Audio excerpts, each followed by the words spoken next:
Que Dios les bendiga, mis hermanos. Bienvenidos a la clase dominical que vamos a estar estudiando en esta semana. Si sabemos, estamos bajo el tema del trimestre en busca de los propósitos divinos y hoy nos toca el estudio bíblico número 11 que tiene como título Canto a la persona y obra de Cristo.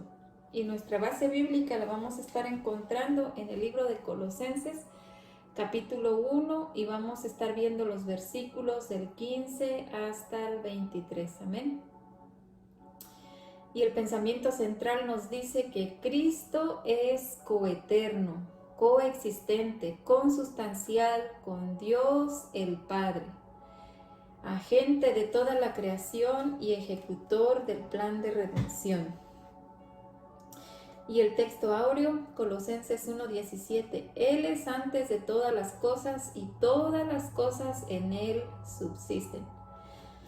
Sabemos que en toda clase también tiene 3 objetivos y el número 1 dice valorar la inmensa obra que realizó Cristo por nosotros al habernos reconciliado con el Padre Celestial. Y número 2, que podamos entender muy bien el aspecto de la naturaleza divina y eterna de nuestro Señor Jesucristo.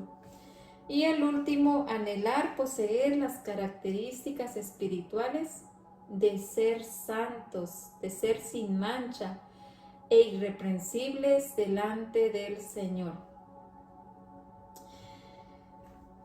Vamos a leer en el nombre del Padre, del Hijo y del Espíritu Santo. Dice Colosenses 1:15. Él es la imagen del Dios invisible, el primogénito de toda creación. 16. Porque en Él fueron creadas todas las cosas, las que hay en los cielos y las que hay en la tierra, las visibles e invisibles, sean tronos, sean dominios, sean principados, sean potestades.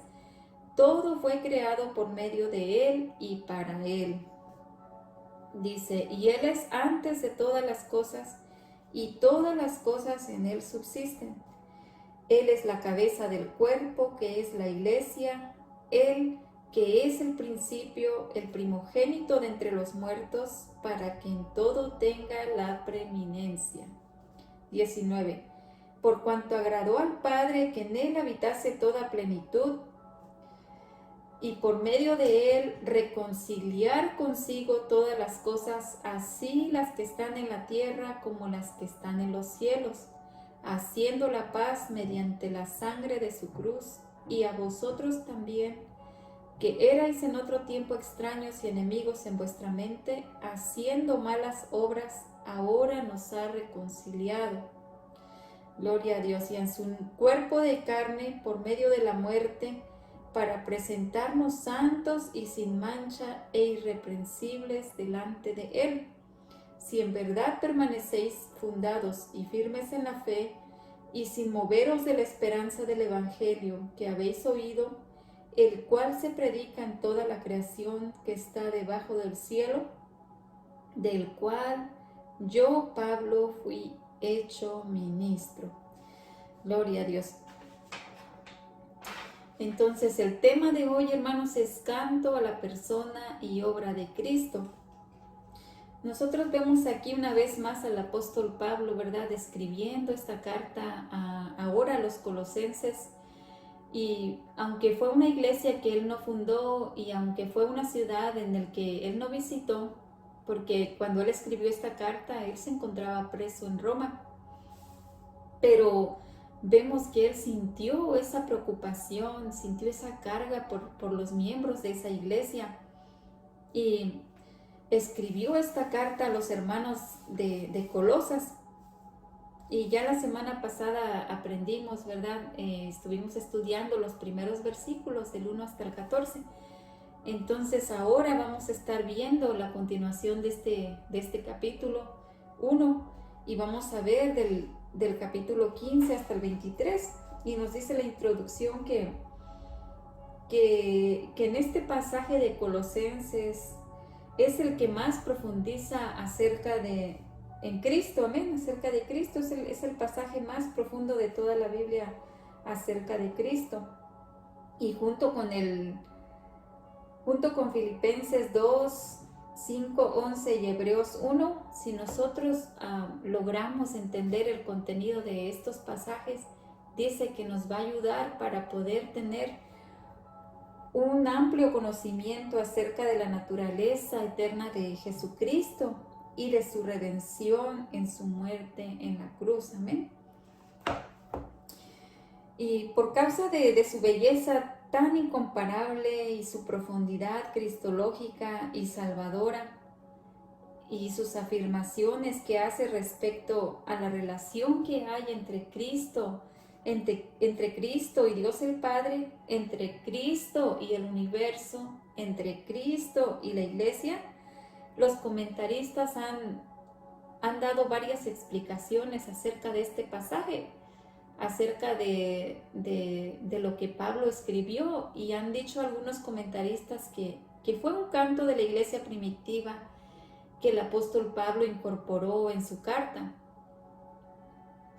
Algunos afirman en esta teoría diciendo que ya existía, ¿verdad? Que ya existía esta parte de Colosenses 1, del 15 al 20, que existía en forma de un himno y que Pablo lo incorporó dentro de su carta, que lo halló apropiado para escribirlo. Mas, sin embargo, el autor de esta lección nos dice o sostiene que Pablo es el autor de este pasaje. Amén, que fue él el que escribió este pasaje, y después este mismo pasaje fue el que se convirtió en un canto en la iglesia primitiva. Otro comentario que dan también los que estudian la palabra de Dios, nos dice que fue un credo que fue recitado por la iglesia primitiva, amén, antes de que ellos tomaran la cena del Señor. Así que con estos pasajes, con estos credos como los que había en el libro de Deuteronomio hasta Apocalipsis, los creyentes afirmaban por medio de artículos de fe sus convicciones religiosas, amén. Y lo hacían en sus cultos dominicales antes de tomar la cena del Señor, y posiblemente los que se bautizaban antes de ser sumergidos en las aguas, amén. Así que ahora hermanos, vamos a estar considerando uno de estos pasajes bíblicos de gran significado, amén. Y vamos a entrar al punto número 1, donde dice Cristo y su relación con el Padre y la creación. Ese es el punto número 1. Y nos dice el inciso A, Él es la imagen de Dios. Y como leímos en el versículo 15, cuando dice, Él es la imagen del Dios invisible, el primogénito de toda creación. Este pasaje comienza afirmándonos que Él, el amado Hijo de Dios, Él es la imagen del Dios invisible, amén. La verdadera naturaleza y el carácter de Dios el Padre han sido fielmente revelados en Cristo. En Cristo, hermanos, se ha hecho visible el Dios invisible. Tanto en el Antiguo como el Nuevo Testamento nos afirman con total claridad que nadie ha visto a Dios, amén. En Juan 1:18 dice, a Dios nadie le vio jamás, el unigénito Hijo que está en el seno del Padre, Él le ha dado a conocer. Entonces dice la descripción de Cristo como la imagen de Dios en este verso que acabamos de leer, y en 2 de Corintios 4:4 nos dice que en los cuales el Dios de este siglo cegó el entendimiento de los incrédulos. ¿Para qué les cegó ese entendimiento? Dice, para que no les resplandeciera la luz del Evangelio de la gloria de Cristo, el cual es la imagen de Dios. Estos versículos nos equivalen a lo que el apóstol está declarando en otra de sus cartas, amén, donde nos dice que Cristo, siendo en forma de Dios, Él no estimó el ser igual a Dios amén, como cosa que aferrarse. Eso lo podemos encontrar en Filipenses capítulo 2 y el versículo 6. Y también en el libro de Hebreos encontramos estas dos expresiones que también nos dan la misma idea, amén, de que Cristo, siendo el resplandor de su Padre, Dios, y gloria y la imagen misma de su sustancia. Todos estos términos, hermanos, que hemos mencionado como imagen, como forma, resplandor, la misma sustancia, nos indican que Cristo posee, Cristo tiene la misma naturaleza divina propia en Dios, su Padre. Amén. Entonces, el apóstol Pablo les escribe esta carta porque ya dentro de la iglesia de Colosas estaban enseñando unas falsas enseñanzas, amén.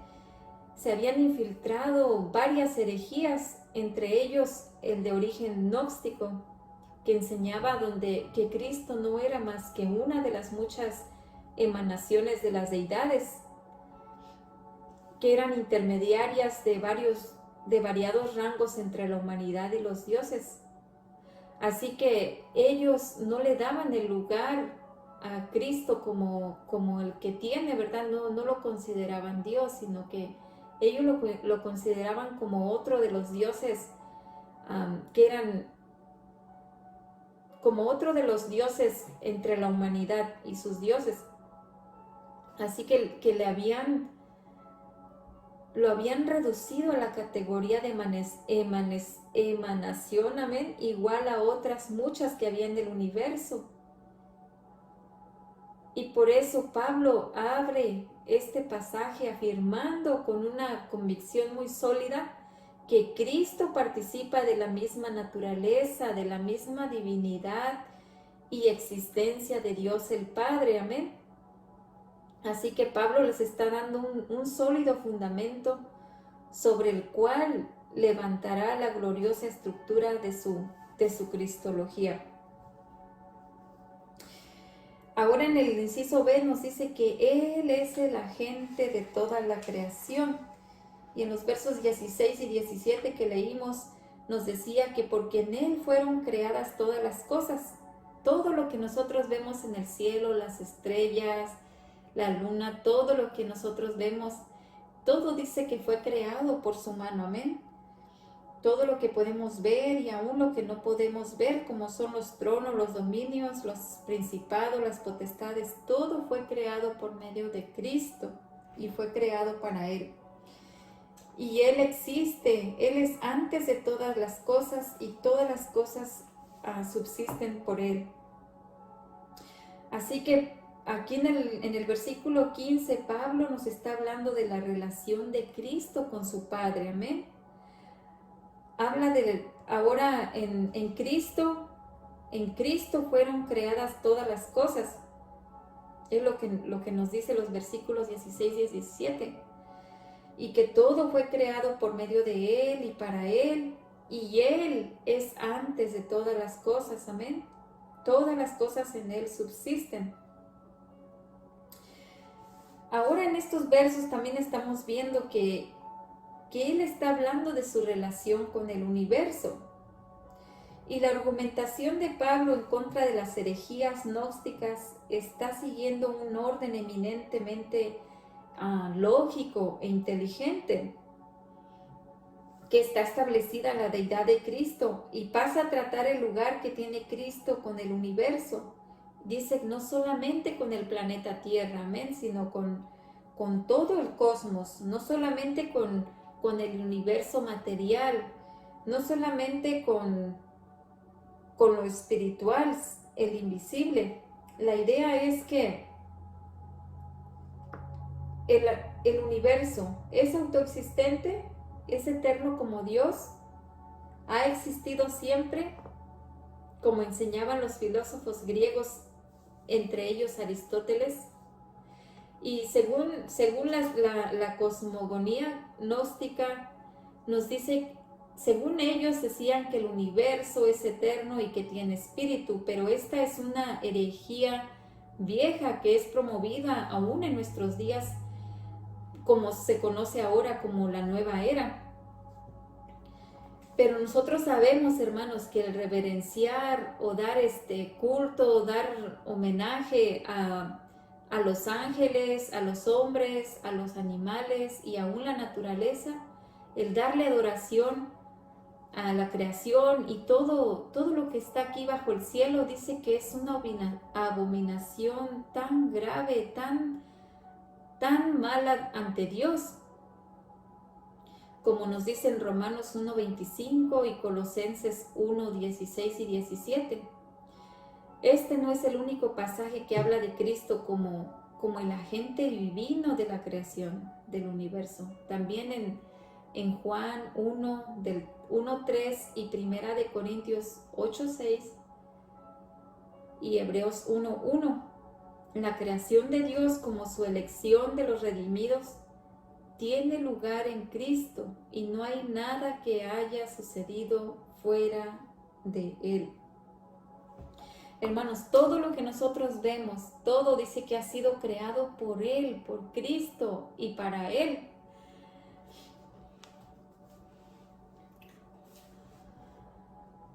En Romanos 1:25 dice que cambiaron la verdad por la mentira, cambiaron la verdad de Dios por la mentira, adorando y sirviendo a cosas creadas antes que al Creador, quien es bendito por siempre. Eso no le agrada a Dios, así que eso es una grosera abominación ante Dios. Cuando la gente hace eso de adorar a hombres, adorar a los ángeles, adorar a los animales, adorar todo aquello que no sea Dios, eso es una abominación delante de Dios. Amén.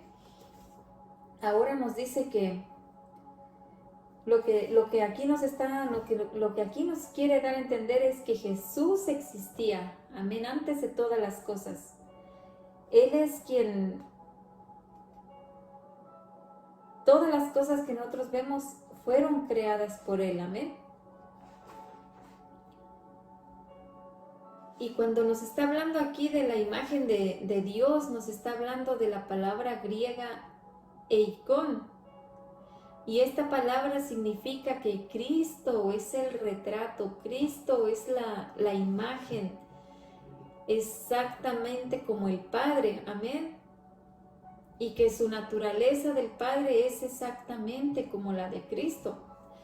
Pero esto no es para que nosotros pensemos de que, como algunos enseñan, que Cristo es una copia o es un duplicado de Dios, no. Porque Cristo, aún antes de que todo fuera creado, Él ya existía, Él estaba con el Padre, amén. En el capítulo Juan, si vemos en los versículos de 1 al 3, allí nos habla. Dice que en el principio era el Verbo y el Verbo era con Dios, amén. Cristo estaba ahí en el principio. Y cuando nos habla acerca de primogénito, es de la palabra griega protokokos. Y esta palabra se usa en esa versión griega del Antiguo Testamento como unas 130 veces. Y para la mayoría de ellas era para indicarnos la prioridad temporal y soberanía del rango. Así como el primogénito era el príncipe en el reino y heredero de todo, nuestro Señor es el soberano de la creación, amén. Y Él es el heredero de todas las cosas. Así que la palabra primogénito que expresa aquí en este pasaje el apóstol Pablo no debe de ser interpretada como el primer ser creado. No, ya que Cristo no es parte de la creación. Él es eterno. Él no tiene principio ni fin. Amén. Ahora vamos a ver el punto 2 donde dice ahora Cristo y su obra redentora. Ya vimos el punto número 1, Cristo y su relación con el Padre y la creación. Ahora vamos a ver el 2 donde dice Cristo y su obra redentora. Para ello vamos a ver, Él es la cabeza de la iglesia y nos dice el versículo 18. Él es la cabeza del cuerpo que es la iglesia. Él es el que Él que es el principio, el primogénito de entre los muertos, para que en todo tenga la preeminencia. Cuando al mencionarse Cristo como la cabeza de la iglesia, hermanos, el himno pasa de su perspectiva cosmológica a la perspectiva redentora y la relación de Cristo con la iglesia. Amén. Es un aspecto que se mantiene hasta el final de este pasaje y que tiene un significado de trascendencia muy profunda. En primer lugar, vemos aquí que el apóstol Pablo está hablando de la iglesia como un cuerpo. Y en estos escritos paulinos, la palabra cuerpo, de griego soma, se usa como unas 99 veces. Y en algunos pasajes, cuando Pablo usó esta palabra de cuerpo, Pablo se estaba refiriendo a la iglesia como un cuerpo, en Romanos 12, 4 y 5.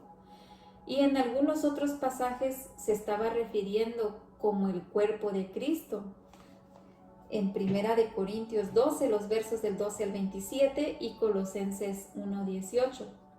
Entonces, la expresión cuerpo de Cristo nos está denotando una relación orgánica por medio de la cual, hermanos, Cristo está ejerciendo control sobre su pueblo. Así de la misma manera como en el sentido natural, amén.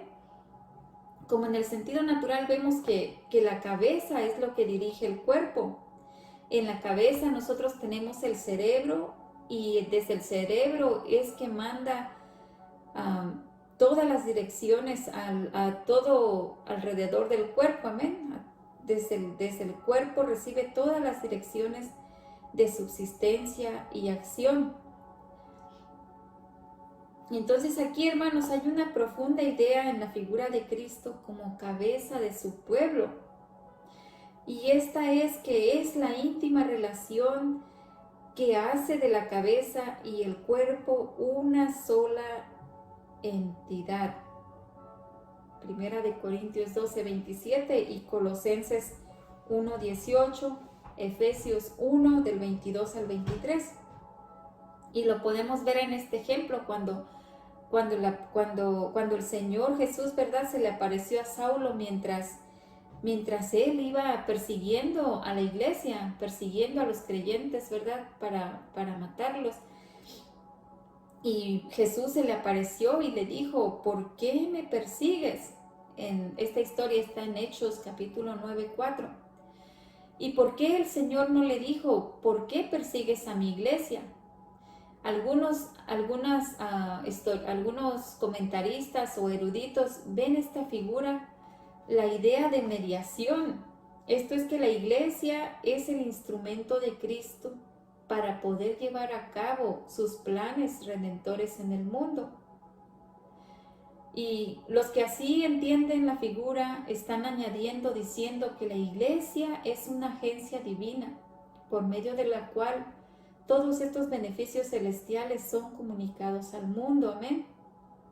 Y otros consideran que esta figura simplemente describe a los creyentes como una entidad orgánica, así como los creyentes son el rebaño de Cristo y Él es su pastor que les sustenta. La iglesia es el cuerpo de Cristo que recibe de Él la vida. Así que nosotros, Cristo es la cabeza de la iglesia, ¿verdad? Nosotros somos cuerpo de Cristo. Y nosotros, siendo Él la cabeza de la iglesia, siendo Él la cabeza de la iglesia, nosotros debemos de someternos, debemos de acudir a Él, que es la fuente, amén, de toda vida. Así que Cristo, como cabeza de la iglesia, es quien tiene el control de su pueblo. Debemos de depender como creyentes totalmente en Él para nuestra vida espiritual, amén. Y como cabeza de la iglesia, Él es la fuente de dirección. En Él encontramos esa fuente de dirección, En Él encontramos la fuente de vida y la fuente de sustento. Amén, como nos dice en Juan 15:5. En este verso 18 vimos que el que es el principio de la traducción del griego arge, significa primacia, o sea, en sentido temporal o en referencia a una autoridad y soberanía. Así que, hermanos, Cristo es el soberano tanto de aquellos que están en el cielo como los que estamos aún en la tierra y también de los que están en el infierno, en Filipenses 2:10. Por eso el apóstol Pablo está añadiendo en este mismo versículo, para que en todo tenga la preeminencia. Gloria a Dios. Ahora nos dice el inciso B, dice, Él es el agente de la restauración de todas las cosas, versículo 19 y 20. Dice, por cuanto agradó al Padre que en Él habitase toda plenitud, y por medio de Él reconciliar consigo todas las cosas, así las que están en la tierra como las que están en los cielos, haciendo la paz mediante la sangre de su cruz. El versículo 19, hermanos, este versículo tiene que ver con la relación que hay entre Cristo y Dios su Padre. Y este versículo tiene su paralelo en Colosenses 2:9, cuando dice, porque en Él, ¿en quién? En Cristo, Él habita, en Él habita corporalmente toda la plenitud de la deidad. Y algunos comentaristas creen que la plenitud de la deidad se agradó radicar en Cristo, cuando en el momento de su encamación, mas otros dicen que fue en el momento de su bautizo en agua, y otros también afirman que fue en su exaltación triunfante, cuando Él ascendió a los cielos después de haber llevado a cabo ese plan de redención. Pero ninguna de estas cosas que han expresado es lo que el apóstol Pablo está diciendo aquí. Lo que el apóstol Pablo está hablándonos es de una situación que antecede a todas esas manifestaciones corporales de Cristo. ¿Para qué? Para poder salvar al mundo. Y se está refiriendo a la plenitud que hay en la deidad que únicamente hay ¿en quién? En el Hijo, en Jesucristo, aún dice desde antes de la creación del universo. Y en este versículo 20 le han dado varias interpretaciones, pero el autor de esta lección se encuentra enfrente de sus ojos 6 distintas que en un solo comentario de la Biblia se dan. Y por motivos de espacio resumiremos lo que los eruditos bíblicos más confiables nos dicen y que aún nos parece la explicación que tiene más razón, amén, que es más razonable. Y la palabra reconciliación que nos habla en este capítulo, en este versículo, tiene la connotación de restauración, amén, sujeción, pacificación. Únicamente por la muerte de Cristo, únicamente por esa obra que Jesucristo hizo en la cruz del Calvario, que Él es el único camino, Él es la única verdad y la vida, únicamente se encuentra en Cristo, no hay nadie más. Únicamente por esa obra perfecta que Él hizo en la cruz, dice que el mundo ha sido restaurado en potencia a lo que fue su forma original, y la cual va a obtener su consumación definitiva. ¿Cuándo? Cuando Jesucristo regrese, amén. Por lo tanto, hermanos, ya los poderes del mal ya han sido vencidos y no pueden destruir, no pueden afectar a los hijos de Dios. Pero ¿a quiénes? Aquellos que se someten, aquellos que son sumisos a Él, amén. Todos aquellos que se someten a Jesús, que se mantienen sumisos a Él, dice que no podrán estos poderes destruirles, amén. y estos poderes van a ser arrojados al abismo. ¿Cuándo? En ese día, en el juicio final.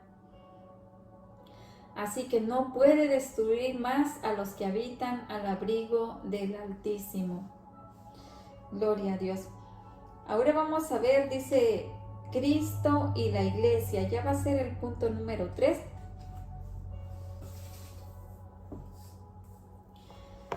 Punto número 3 dice Cristo y la iglesia. Colosenses 1, 21 al 23. Y nos dice el inciso A, Él es el agente de la reconciliación de los creyentes. Dice, y a vosotros también, que erais en otro tiempo extraños y enemigos en vuestras mentes, haciendo malas obras, ahora os ha reconciliado. Primero vimos, vean los versículos 19 al 20, que por medio de Jesucristo, ¿verdad? Por medio de su Hijo, Él lo usó como el único medio para poder reconciliar, dice, todas las cosas. Sabemos que por el pecado original, ¿verdad? De Adán, todo fue afectado. Entonces, en Cristo, por la sangre que fue derramada en la cruz, es que viene la paz en nuestras vidas. Ahora dice que también nosotros éramos en otro tiempo extraños y enemigos en nuestra mente, haciendo malas obras. Ahora Él nos ha reconciliado. ¿Por qué? Porque antes de venir a Cristo, nosotros dice que nacimos, ¿verdad? Bajo ese pecado original de Adán. Entonces, nosotros, antes de conocer a Cristo, antes de que nosotros lo pudiéramos aceptar como nuestro Salvador, como nuestro único Señor, estábamos siendo extraños delante de Dios. ¿Por qué? Porque estábamos haciendo todo lo malo, todas obras de la carne, haciendo todo lo que venía en nuestro pensamiento. Pero ahora dice que a través de su obra que Él hizo, dice que Él nos ha reconciliado. Y en su cuerpo de muerte, en su cuerpo de carne, por medio de la muerte, para presentarnos santos y sin mancha, irreprensibles delante de Él. Ahora estamos viendo con estos versículos que el apóstol Pablo está dirigiendo su atención a los miembros de esa iglesia de Colosas, ¿verdad?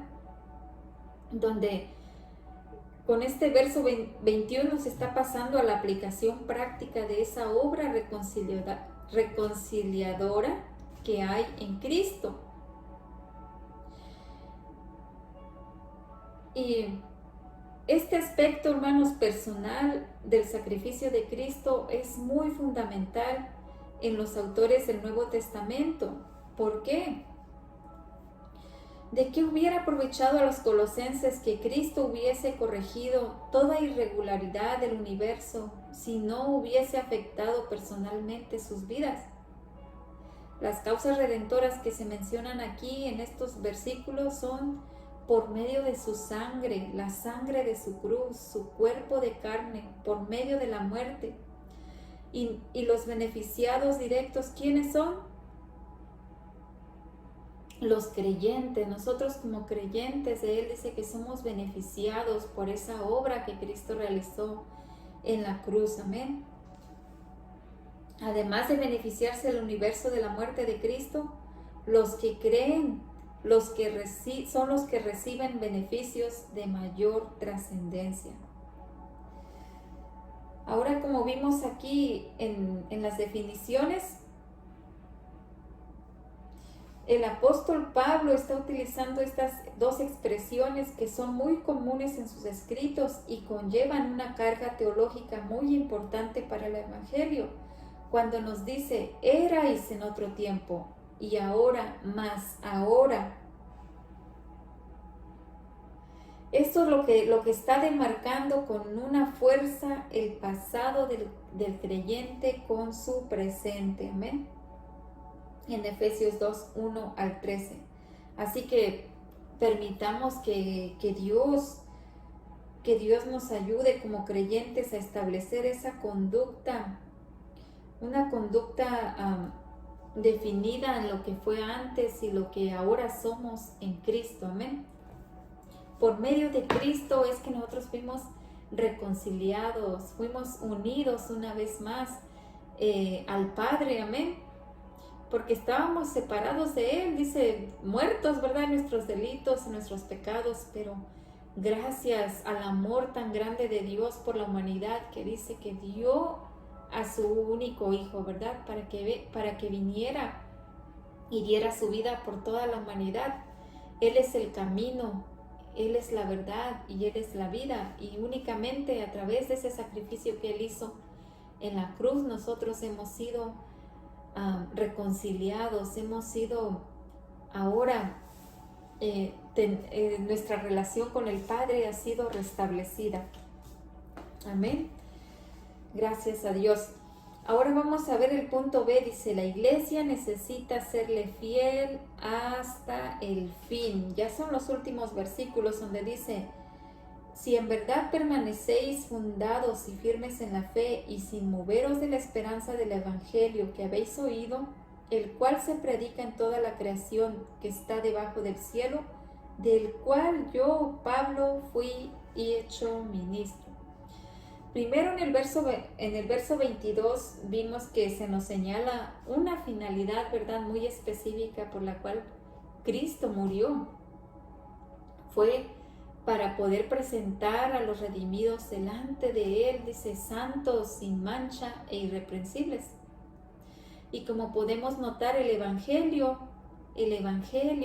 mensaje del Evangelio no es una filosofía, no es una teoría hueca para poder satisfacer todos aquellos apetitos curiosos de la mente. No, el Evangelio es eminentemente práctico. Y vemos que Cristo amó a la iglesia, amén.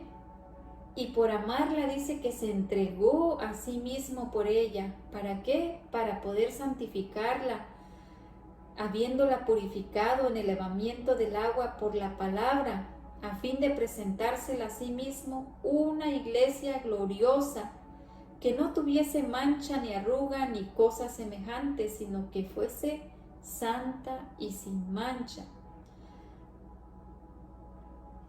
Que Dios nos permita el poder despertar, hermanos, el poder entender que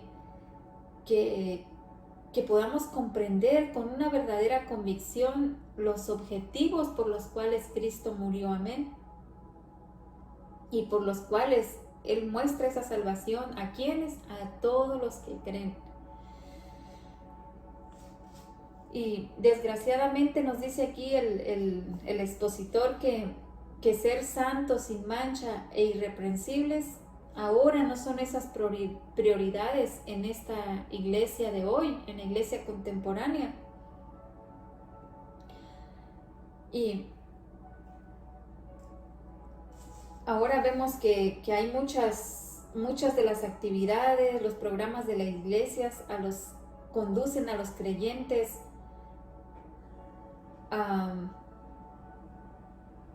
ahora vemos que se han desviado mucho en las iglesias, ya no presentan el enfoque, ¿verdad? No hacen el énfasis de saber de que debemos de estar bien delante de Dios, de que es necesario que como iglesia mantengamos una vida limpia, una vida pura delante de Él, porque dice que Él es santo, por lo tanto nosotros también debemos de ser santos. Y esto no quiere decir que no vamos a tener fallas, no, claro que no, vamos a tener fallas, pero lo importante es que reconozcamos y que volvamos una vez más a ese trono, amén, a ese trono de gracia, y que le pidamos perdón y que nuestra vida pueda volver una vez más a ser restaurada con Él, nuestra relación con Dios Padre.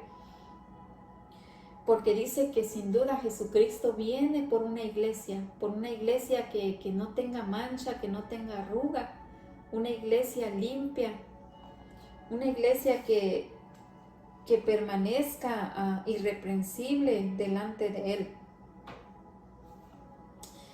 Entonces aquí lo que el apóstol Pablo les estaba diciendo, si en verdad dice permanecéis fundados y firmes en la fe, aquellos que verdaderamente son reconciliados, es necesario permanecer verdaderamente en Él, amén. Y el enfoque principal del apóstol Pablo al escribir esta carta era de continuar en la verdad del Evangelio, amén. Así que nosotros como cristianos es importante el de continuar en una vida piadosa, en una vida santa, sin saber de que no somos salvos por nuestra conducta o por las cosas que hacemos, no. Sabemos que somos salvos por gracia, pero es importante continuar en la verdad del Evangelio, amén. Tal como en 1 de Timoteo 1:9 nos dice que Dios nos salvó y nos llamó a una vida santa, no por nuestras propias obras, sino por su propia determinación y gracia. Nos ha concedido este favor, ¿en quién? En Cristo, antes del comienzo del tiempo. Así que, hermanos, en la palabra de Dios es que nosotros vamos a encontrar esa guía, esa dirección para que podamos vivir esa vida de santidad que Dios está requiriendo en nuestras vidas, amén. Mientras nosotros más nos acerquemos a Él, más va a crecer nuestro deseo, nuestro anhelo de agradarle y de vivir conforme a su voluntad, amén. Va a crecer nuestro anhelo, nuestro deseo de ser llenos de Él y de su palabra, y así, cuando nosotros permanecemos cerca de Él, va a ser fácil para nosotros rechazar todas aquellas cosas que no le agradan a Él. Por eso aquí nos está haciendo un llamado a que nos examinemos y que veamos cómo está nuestra vida, y le pidamos al Señor que nos limpie, que quite toda mancha, toda arruga en nuestras vidas, que a partir de hoy nosotros podamos verdaderamente vivir como Él pide de nosotros, amén. Que nuestra vida pueda ser reflejada, que en nuestra vida pueda ser reflejada el fruto de que verdaderamente Cristo está viviendo en nosotros, amén. Y que podamos nosotros tener esa gratitud delante de Él, de saber de que Él pensó en nosotros, que su amor es tan grande en nosotros que dice que dio a su único Hijo para que a través de Él pudiera restaurarnos, pudiera nuestra relación con nuestro Padre ser restablecida. Así que valoremos ese sacrificio que Cristo hizo por nosotros, amén. Gloria a Dios. Así que nuestro pasaje aquí está concluyendo con una advertencia muy seria, donde nos dice: si en verdad permaneces fundados y firmes en la fe y sin movernos de la esperanza del Evangelio. Entonces Pablo está utilizando 4 términos que son muy fundamentales en la vida cristiana. Y número 1 dice permanecer. Es necesario que nosotros permanezcamos en Él, amén, para que nuestra fe pueda crecer y que estemos fundados, que estemos firmes y no movernos de la esperanza del Evangelio. Los privilegios, ¿qué es lo que hacen? Dice que conllevan serias responsabilidades. Y sabemos que Dios, nuestro Padre, o el Señor Jesucristo, dice que nos tiene bajo la palma de su mano. Como creyentes, ¿verdad? Él cuida de nosotros, Él nos tiene, dice, bajo la palma de su mano, pero también Él nos está demandando, nos está instando a no salir de su mano, a no salir de ella. Nuestro Señor santifica con su sangre y con su Santo Espíritu, pero ¿qué es lo que también nos está exigiendo? Que no volvamos a ensuciarnos, amén. Él nos limpia, nos purifica, pero dice que no volvamos a ensuciarnos, a no hacer las cosas de las que Él nos ha rescatado, de las que nos ha sacado. Vemos que también nos coloca en el camino derecho que nos va a conducir o nos va a llevar a la vida eterna. Pero ¿qué nos está pidiendo? como cristianos, que no nos desviemos por esas sendas torcidas, por esos caminos que nos van a llevar al camino de muerte. Nos pone la luz gloriosa de Dios, pero ¿qué es lo que nos está advirtiendo? Nos está advirtiendo acerca del peligro que hay de volvernos a las tinieblas. Así que la Biblia, hermanos, nos está hablando sobre este tema de que debemos de cuidar esa salvación tan grande que Dios nos da. Debemos de cuidar con temor y temblor, dice, esa salvación. ¿Por qué? Porque Cristo Él ocupó el lugar que nos correspondía a usted y a mí. Él decidió voluntariamente venir a este mundo y se humilló a sí mismo, dejó el trono, ¿verdad? Dejó su lugar. ¿Para qué? Para venir a salvarnos, para a través de su vida enseñarnos cómo vivir una vida que le agrada a Dios. Sabemos que Él todo el tiempo estuvo haciendo la voluntad de su Padre. Entonces nosotros también debemos hacer la voluntad de Dios y tomar el modelo, el ejemplo que fue Jesucristo, cómo Él anduvo todo este tiempo que Él estuvo acá, y que nosotros podamos permanecer en Él, amén, estar firmes en Él. Gloria a Dios. Y cuidar esa salvación tan grande que Él ya nos ha proveído. ¿Por qué? Porque la podemos perder, amén. Entonces vimos, hermanos, en esta clase de hoy que es un pasaje más profundo acerca de Cristo, de la Biblia, ¿verdad? Este capítulo de Colosenses que vimos. Y vimos que fue un himno que entonaba la iglesia primitiva. Aunque algunos eruditos sostenían que este canto era prepaulino y que lo que hizo el apóstol Pablo fue tomarlo, incorporarlo dentro de la carta, porque sabemos que se habían levantado los judaizantes y se habían levantado también otras enseñanzas, y Pablo lo usó este pasaje para poder combatir todas esas herejías que se habían introducido dentro de la iglesia de Colosas, como también en las de Hierápolis y la Odisea. Entonces vimos que el apóstol Pablo fue el autor de todo este pasaje, y el cual se convirtió en un himno en la iglesia primitiva. Y también vimos que era recitado en cada culto antes de que tomaran la cena del Señor, y también antes de ser sumergidos en las aguas, antes de ser bautizados. Y muchas de las iglesias de nuestros días se jactan de no predicar doctrina, porque ahora vemos que malinterpretan lo que es la doctrina. Doctrina no es una abstracción filosófica o religiosa, no es una afirmación obcecada y caprichosa de una determinada creencia, no. Doctrina viene siendo una declaración verbal de todas esas verdades espirituales que nos han sido reveladas en Cristo Jesús, amén. Así que vimos en el pasaje, vimos la relación que había desde la eternidad entre Cristo y el Padre.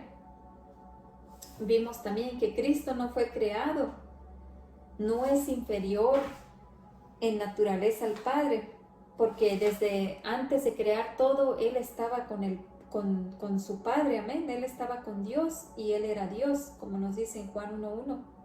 También vimos la relación de Cristo con el universo, amén, el cosmos, que no es parte de Él, porque por medio de Cristo fue hecho todo lo que vemos, todos los planetas, todas las estrellas, todo lo que nosotros vemos y lo que no vemos. No solamente el mundo, sino también los seres humanos y los ángeles, los angelicales.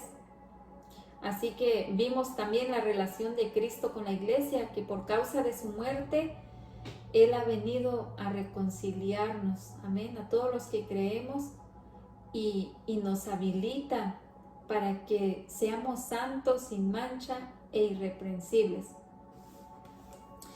Así que hermanos, esta fue la clase que vimos hoy. Esperamos que el Señor Jesús nos siga ayudando, que su Espíritu Santo nos ayude para que podamos agradecer siempre al Señor por esa obra que Él hizo en la cruz del Calvario, por haber muerto en nuestro lugar, y que gracias a esa obra perfecta nosotros pudimos ser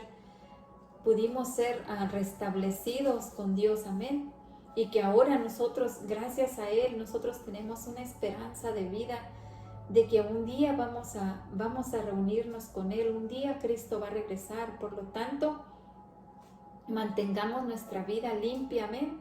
Que el Espíritu Santo nos ayude en esas áreas que aún estamos batallando, y en esas áreas que a lo mejor no le hemos entregado totalmente al Señor, y saber de que es necesario que permanezcamos sin mancha, dice, sin arruga, porque así es como el Señor viene a buscar una iglesia sin mancha, sin arruga, para que podamos irnos en ese día glorioso, amén. Gloria a Dios. Entonces, hermanos, en el próximo estudio vamos a estar analizando una serie de imperativos de la vida cristiana, teniendo en cuenta que ya que la persona que ha resucitado con Cristo tiene la obligación de buscar las cosas de arriba donde está Cristo, amén. Y vamos a estar encontrando o basándonos en Colosenses 3, los versos del 1 al 17. Así que meditemos en ello, estudiemos, para que ya cuando nuestro pastor esté dando la clase, ya nosotros podamos entenderlo un poquito mejor, amén. Que Dios les bendiga, hermanos, y nos vemos la siguiente vez.